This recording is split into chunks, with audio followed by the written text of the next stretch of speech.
All right, welcome back to a brand new year and a brand new episode of The Resilient Mind. It is January 3rd of 2022, and I am joined with my good friend Steve, and we are going to hit you today with an episode that is fully packed of what you might expect for a first episode of the new year. And it's about setting our intention, and that's not about resolution. It's about what do we really want intrinsically for our lives in this upcoming year, and how can we go about creating that? Good morning, Steve. Morning, Andrew. I love the topic. And maybe a quick distinction there is we're doing this because a lot of us tend to set New Year's resolutions. What is it that we want to accomplish in this new year? And there's some inherent meaning there for us. Oh, I want to lose weight, or I want to change this. It's perhaps sometimes problem focused, right? Here's the problems that I want to shift.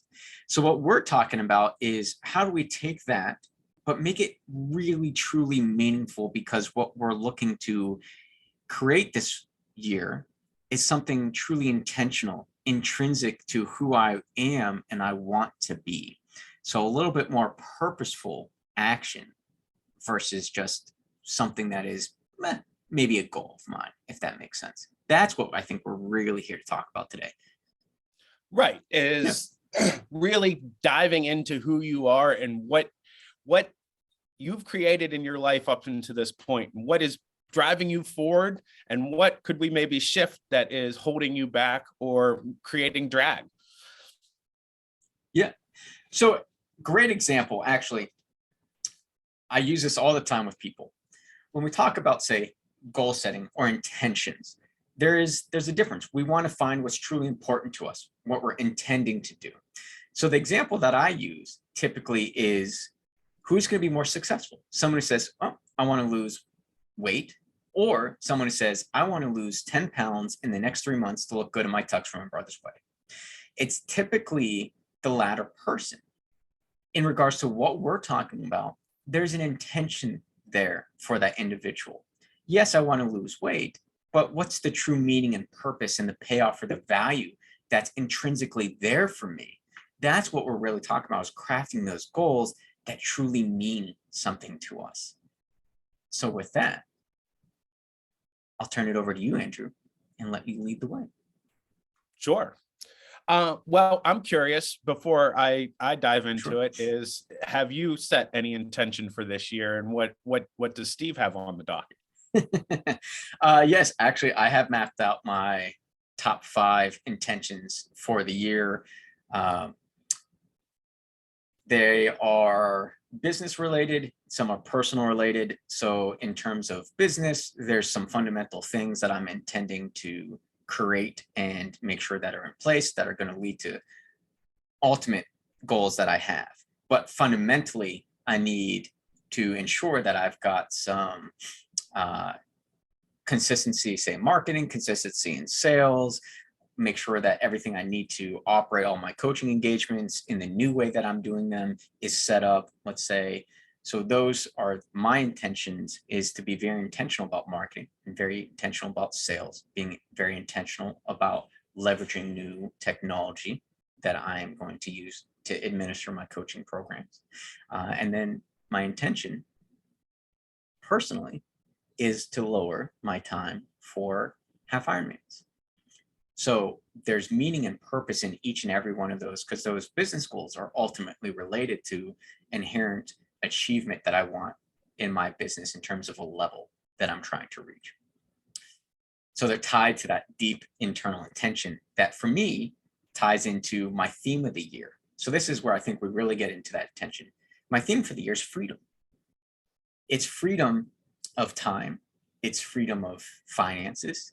It's freedom in terms of not being constrained by others. So for me, the biggest intention that I have is to create that kind of freedom. The goals that I just shared are the things that I will start implementing to reach that overall arching theme, if that makes sense. Yeah, no, it's very clear and makes perfect sense. And I know you well enough that you are going to carry these things out in excellence. you are definitely a motivating person in my life when it comes to Thank you. organization and planning and getting things achieved. Um, I'm a big picture kind of person. And one of the things that I'm working on greatly is filling in the stuff in between point A and point B. I Mm, see point B very clearly. I don't always see the path to get there. mm, But with drive alone, I usually will just be like, oh, anything that's in my way, I'll either get around or go right through. But I definitely, over the past 3 months, have been doing a lot of personal development work and things, and I've found a lot of shortcomings in myself when it comes to that mentality towards going towards big goals without a clear distinction of what mm, I'm trying to actually create to get there. So my intention for this year is to be more focused in the smaller parts of bigger picture, creating and for instance, here's a good example. If we like take it to working out, is that there's around 6 full body exercises that if you do pretty consistently, you can pretty much cover head to toe in those 6 exercises. But if you really want to start pushing into higher performance, you're going to look at supporting muscles and creating smaller, more distinct exercises for those smaller supporting muscles, which, do get some exercise in the overall, but when they're concentrated on, give overall strength so much more foundational support for greater building of strength. So that's yeah. how I'm looking at it. Is I've created this overall powerhouse of intention and business moving forward into this year. And now I really get to get specific on the individual parts of every little piece of that to make it work for me fully. Yeah. Yeah, it's a good analogy because I think what we're really bringing out in this earlier part of the conversation is the intention that we set will drive naturally what those resolutions end up being or what those goals end up being. But that intention allows us to know truly what makes that important for us, which is going to be a strong motivator to actually following through on them, which is one of the key differences we're, I think, really going to be talking about today is setting these intentions does differ slightly than resolutions, because when we set the intention, we know the inherent meaning and value that's in it for us, and we're much more likely to take purposeful action towards it and make it happen because it does truly have value and purpose and meaning for us. And so that's one of the main differences that I'm taking away so from the early part of our conversation of what intentions are really meant to do versus resolutions. Yeah, no, I agree fully, is Yeah. that it is just that slight tweak in the meaningness to it. Is it's more important, or it seems to be more important. Hmm. The intention behind it is intrinsic, is Right. this is very, very important to me. I want to achieve, or I want to um, be a certain way, or um, bring this thing that I really, really want my life into fruition, into my life. Right. So as our listeners are listening, maybe a good time to throw out a question to them they can think about briefly is, what is it that they want in their lives this year? Is it Right. freedom? What is Right. deeply important to you? Freedom, health, financial security, perhaps. Figuring out those high level intentions can then help figure out what those meaningful goals are after the fact. But knowing, to your point, what those intentions are is key to driving them to actually happen this year. Right. Because it creates that motivational piece Right. that we talked about Yep. in our earlier episodes. Yep. Right. And I think one of the things about resolutions is that we get inspired to create resolutions.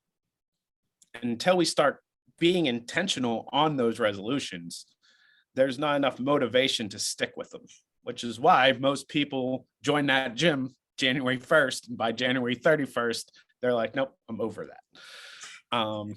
And we've talked before about one of the traps of that is biting off too much more than you can chew, or setting an unrealistic expectation of yourself. So I think that's where it was important for us in this episode to, again, identify is I want to love myself for who I am, but I also want to take an inventory of what I can be capable of and where I'm at now. And I want to look at some processes that will take me to where I want to go.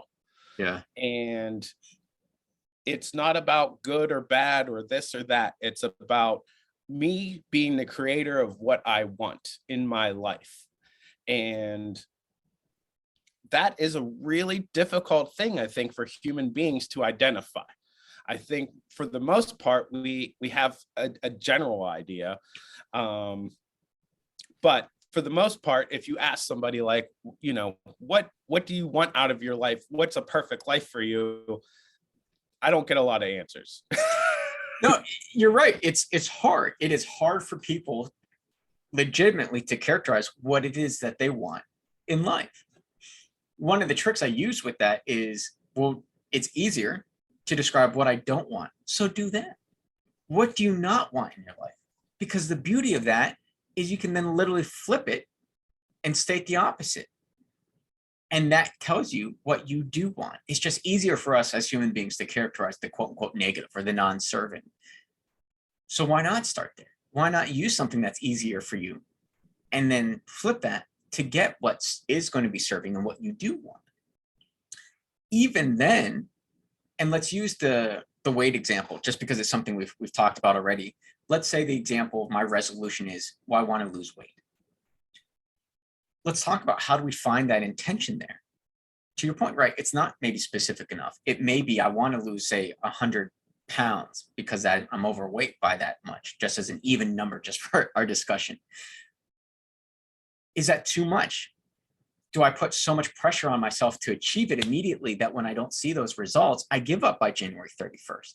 Or I don't eat healthily at all. I don't go to the gym. And so I expect myself to go to the gym 7 days a week. I expect myself to completely change my diet. And I've bitten off too much because I've taken it too much at a time versus slow, easily manageable chunks. You're right. There's a realistic element to this of, can I set myself up for success? So to that, those two critical lanes I think we're talking about, intention and then small steps, in short. So the intention, one way of doing that is, what makes that important for me? That's a question you can ask yourself. Another way of doing that is asking yourself, why? Why is that important? I just happen to use what makes that important, just my terminology. If you've ever heard of double clicking or the 5 levels of why, that's essentially what we're doing here. I want to lose weight. What makes that important to me? I can write that answer out. Then I can ask myself again, what makes that important to me? Write that answer out. Ask again, what makes that important to me?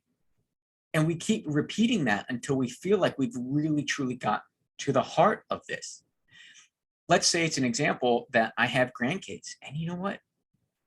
I want to be around to watch them grow up. Now we've really got to the heart of that, and we can set the intention. My intention this year is to be there for my grandchildren. When I know that importance, when I know that motivating factor, it makes it easier to hold true to losing that weight. It makes it easier to stay the course. And then I can start breaking that up into those small steps that make it manageable. I may not exercise at all. I may not eat healthily at all. What is a manageable step for me to take? It's one small shift instead of biting off everything at one time. 1 to 2 pounds a week is typically, right, as we've talked about before on this program, safe, maintainable weight loss. So that we're looking at 100 to 50 weeks. Knowing that importance, that intention, is going to keep me motivated that entire time, because I know that it's going to take a longer time than perhaps I initially thought to do that, but there's true value long term in it for me. So I'll stop there and turn it back to you. But I think those are some critical things that can help discover what is that intention that's truly underneath this for me, to help people set those intentions for this year. Yeah. So start with writing down like what you want or what you don't want. Yeah. And start asking yourself questions, the why, the what, all those things. You'll be amazed what comes out when you're actually putting it out in front of you, which is much different exercise than keeping it all up here in your Yep. head. There is something about, and once you identify these things, go to the next point and declare, I'm going to do this, and write that down, because that really starts to manifest your intention into motivation. Yeah. You nailed two other critical things on this, Andrew, is because we tend to keep everything up here in our heads. And that's dangerous, just because we may think we have that clarity and that understanding, but it still remains foggy while it's up here. And by speaking it, by writing it down, we actually force our brains to filter through so much information, process it, and get clarity from it, that when we actively take it upon ourselves to write things down, you're going to naturally get more clarity, because you are forcing your brain to process all that information. So I think that's a wonderful point that you've had. Set those goals. Right to my left, I actually have a notebook where I've set those goals and I've started to break it out. So I've done that myself. The other thing you noted, I think, is incredibly powerful for this reason. I want to do this. I will do this. There's wiggle room in that. I want isn't definitive. I will do this. It gets closer, but I am going, or I am doing this. Not I am going to, because that still leaves wiggle room, but I am going to do this. Again, leaves wiggle room. So we want to shift it. I am losing weight, not I am going to. So there's power in what you said, because that is something that is present tense, is active versus in the future, possible, potential. We want to get rid of that language, because there's stronger embodiment when we state I am losing weight versus I am going to, or I will, or I want, if that makes sense. So wonderful illustrations. Right. Right, because there was like 3 or 4 levels of what I call backdoor, wording in those statements. I want to lose weight leaves a whole lot of room for not losing weight. Right. I will leaves a little less, but I'm going to leaves a little less, but I am losing weight leaves almost no, like, because you're doing it. Yep. You're already there at the pinnacle point of you're doing the thing. Once you're doing the thing, then you have motivation, and that motivation, like we said, is like a locomotion. Is every day of you getting a little bit closer creates a little bit more motivation for the next day, which creates the next part for the next day and the next day. And it is just being comfortable with consistency day in and day out of I am doing this. Yeah. Not I'm going to, not I will, or I'll get around to it, or someday, but I'm doing this, the damn thing right now. Yeah. And it's the same thing. Like if I say I am strong, I am confident, I am capable. When we're trying to build the confidence and belief in ourselves around those typical mentalities, you're using the exact same thing we're talking about here. It's proven to work. They're powerful affirmations. I am strong. I am losing weight. We're affirming that we are those things and we are doing those things. So there is true power in that. Speaking it, creating it as a mantra, seeing it, that's another layer, right? In addition to writing down what we've talked about before, put that theme somewhere that you see. Put those statements. If you're into waking up and having a mantra and saying that, say that every morning if that speaks to you. Add those elements in a right way for you to build on top of that motivating intention. There's power in that to create what you want this year. Absolutely. And one of the distinctions of leadership is if it's going to be, it's up to me, which is it gives you all the power. You're responsible for what you create in the world. No matter what. If you do nothing, you're still creating. It may not be what you want, but that's what you're creating because you're not being intentional with what you're doing. So when you're not thinking about what you're doing, or even worse, when you're in the human trap of reactivity, which is you're constantly just responding to the world happening to you, it can get exhausting, and it can feel like there's no way out, and that there's never going to be an end to this reign of, it's the negative feedback loop. It's just, I can't do it. I'm not good enough. I'm not strong enough. And, all those imposter thoughts in your head start being like, you're right. And then what ends up happening is that unintentional intention starts trumping your active speaking intention.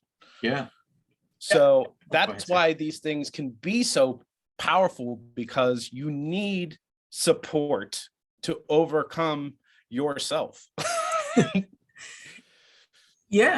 There's two wonderful points in there. And I'll speak to both of them. The two ones, though, that I am hearing are readiness and control. What I mean by that is sometimes we may feel we're ready to do something. Oh, I want this to happen. I wish this would happen. We typically associate that with being ready to make that happen. But we often find months go by and I've never taken action on it. So the question is, are you truly actually ready for that? And the answer is no. When we're really ready for something, we take purposeful action towards it because we do truly want it to happen. I highlight that just because we get the concept a little bit confused, and you're bringing up things that perhaps stay in my way. So let's talk about eating and health, just because we've kind of used that as an example already today. Plus, it's a good one for this time of year because it's probably in line with somebody's resolution. Right. That's fair. So let's just say I want to lose weight as that resolution that we've been talking about. Well, I go out, when I go hang with my friends, we eat, and then I end up eating this because it's too difficult to do that at the restaurant and count calories. And, I don't feel like really eating this, and I don't want to eat breakfast, or I don't want to buy this. We typically make these excuses versus talking about what is going to help us. There's things that are standing in our way. Here's the reasoning. Here's the why that I didn't do it this week. And part of that question is, are you truly ready to bring that about? Here's the real importance for me in asking that question as a coach. You may not be, but you know what? That's okay. Because once you embrace that, maybe I'm not ready to take this drastic of a step, then it's easier to overcome that because I've accepted who I am in this moment versus trying to fight against who I am in this moment. And I may not be ready to count calories. I may not be ready to drastically shift the way that I eat. So what am I ready for? Maybe I want to go out and have that slice of cheesecake. Okay, that's what you want right now. That's okay. Let's talk about what it is then which is in your control. If you want to eat that cheesecake, go ahead, eat it. What else can you shift that you can control? Maybe I don't have to have that every time I go out. Maybe it's a once a week thing. When I go out with friends, I can still do that. I can still eat out. Do I have to eat everything?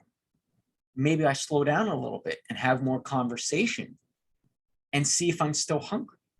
There's small things that you can do that will start building the habits that we're talking about that are within your control, that you actually may truly be ready for, that can start laying the foundation to ultimately get to our goal. But first, we have to understand, what is it that I'm truly ready for in this moment? Because if we don't, we'll continually fight against ourselves. Because if I'm not ready to take action, I'm not going to take that action. But then I'm going to feel bad and terrible about myself because I say that I want to eat healthily, or I say that I want to lose weight, but I'm fighting against who I am at the moment, and I'm going about it in the wrong way. That leads to just frustration, and it's not possible. Getting stuck in that negativity that you're talking about.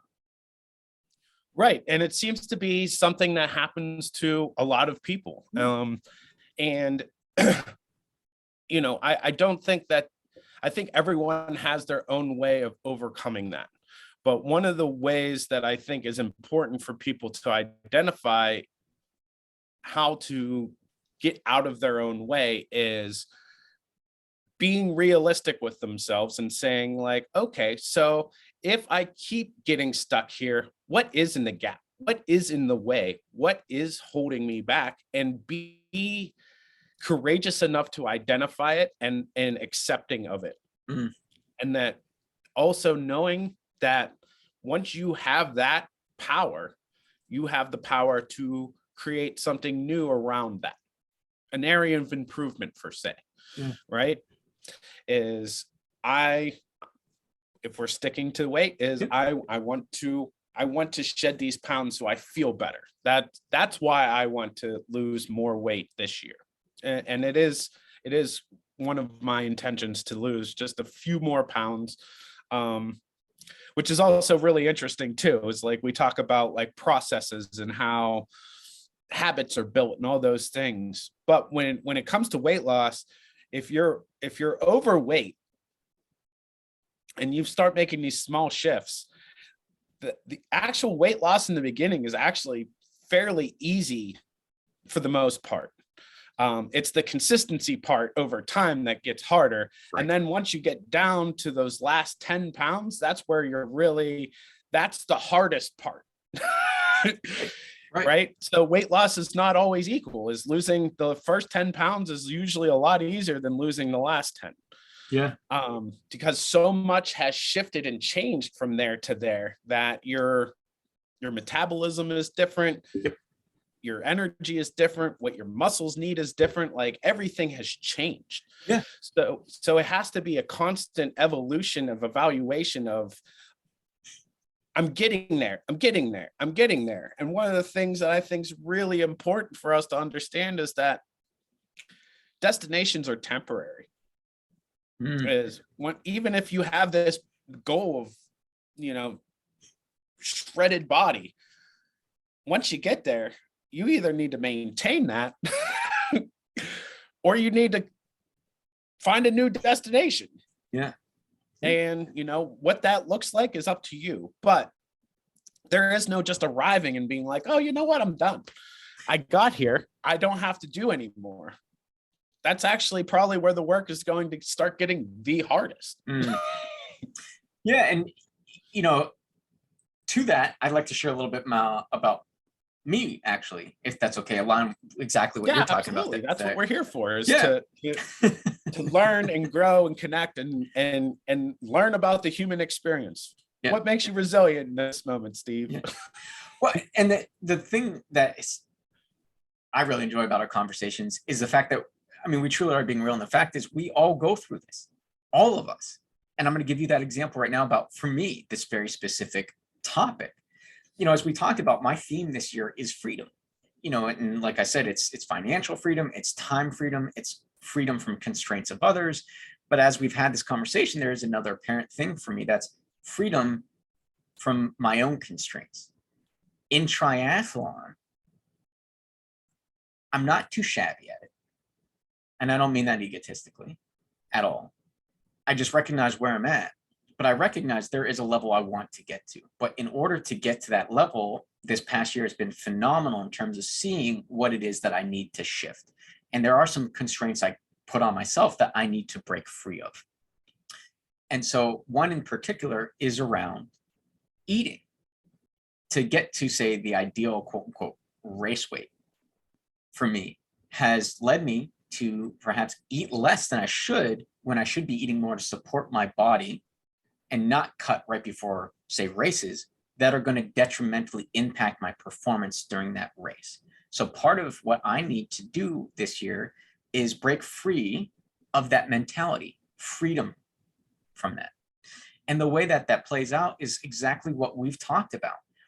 Last year, my last race was beginning in November. And so I'm in the off season. I took time to rest. I'm now in a strength building phase. I have the opportunity that's more proper to build more muscle.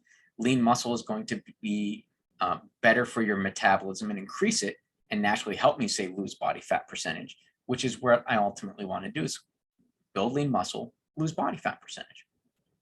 But I realized that after my Ironman in September, I just wanted to eat. And so I gained more weight than I wanted to, but I still had that mentality of, you know what, I really don't want to eat healthily to the extent. Now, I eat fairly healthily, but I do like sweets. And so I have a sweet tooth. And I wasn't counting calories that I usually do, and I kind of fell off of where I was. And I realized going into the end of last year that in order to really get back on track, I'm not quite ready for that. So where am I right now? What's going to help me? Well, I can't make that drastic shift because I know right now I'm not going to stick to it, right? I truly wasn't ready for it. So I said, one thing that I think will help me, which has helped me, is I'm going to get some buddies of mine to get into a challenge. Over the next 2 months, let's enter into a challenge where we see body fat percentage go down, lean muscle increase, and then whoever has the most combined gains in that area, increase in muscle mass percentage, decrease in body fat percentage, will win. And we'll just buy whomever that is, right? Their favorite thing of protein powder. Essentially, that's that's what we're competing for. So all right, that was well, you can count me in. There you I go. went in on this. All right. Yeah. So we've got 1 month left, Andrew. Come on in, my friend. That was my first step. That helped. So I was better last month in terms of what I ate. I didn't see as much, perhaps, difference as I'd like. I know I'm building muscle, but again, I wasn't to the extent of counting calories. But I needed that challenge to start helping me out. I needed that month to start really building in the habit again to eating a little bit more healthily, so making smarter choices of what I buy, and then slowly getting back into actually specifically tracking and counting calories, which I'm doing now. One last thing I'll highlight on it, though, is yesterday I was driving back from feeding family, and I really wanted vanilla ice cream with peanut butter cups in it. So I'm like, oh, I'm going to go to the store and I'm going to buy this. And I had that fight and that struggle within me of, well, that's not really aligned with your goals. That's not going to help you. It's January. We've got 1 month left on this challenge. There's deeper meaning here, is that's going to go against the goals and the healthy habits I want to create that ultimately is going to lead me to hit a specific time in some of my races. So I had to myself go through that mental struggle and talk myself through, well, there's one store in the way. You know what? Let's not stop there. There's another one on the way I could potentially hit should I want. Let's give it some time. Lo and behold, 20 minutes later, when I was closer to home and my store, that I said, let's see what happens then. I didn't want it anymore. I knew, because I had really gone through that mental progression of, this is not truly aligned with the intention I've set for this year. I'm not going to do that. I have other things at home that are going to be healthy that I'm going to eat. I'm going to choose that instead. So I use this as an illustration, just that I've gone through this exact same thing that we've talked about, and none of us are immune to it. And that's okay, because we can put what we've talked about today in play to help us hold true to it, help us achieve what we want, because it is possible. And no one's alone in this struggle to do it. So thank you for allowing me to share. I appreciate it. Right. And, I feel the same way. And we've talked a lot about our behavior and how we can set ourselves up for success. And I like what you were saying there, is that you had the mental willpower at that moment to not stop at the store, which is a huge step. because that is much easier to do than it were to say that I'm going to go buy the ice cream and just have a few spoonfuls. Right. Because then that's going to turn into more. Exactly. So, there's the behavioral management piece right there is like, I'm not going to go get the vice. Right. But still left yourself the opportunity to get the vice, but you at least stopped yourself at that point, and that moment passed and you were successful. Yep. You didn't practice eating more ice cream that day. And it can be that simple if you can just look at these little pieces of your day to day, is what is the small shift that I can make that makes tremendous impact. We did that episode about attitude, and attitude is one of those small shifts that you can constantly make to help yourself with your intention throughout the year. Is have an attitude of, I want to create what I want this year. Support yourself. And when things come up that are non-serving to you, take a breath, take some inventory. What's coming up for me? If I do this, what's the payoffs? What's the prices I pay? Looking at it that way instead of, oh, I really want that ice cream. And then when you're eating that ice cream, I fucking hate myself. That's not going to serve you. Right. Stopping yourself and saying, I don't want the ice cream. If I really do, I'll stop. But at this moment, I'm going to enforce a little willpower. Small shift, yeah. But it helped you be successful, which is so impactful. Yeah. So impactful. Because I knew deep down, bringing this full circle, the intention for me and what that truly meant for me. I know to take this next step in my athletic career, there are certain things that I need to get better at. And I really, truly want to reach that next level.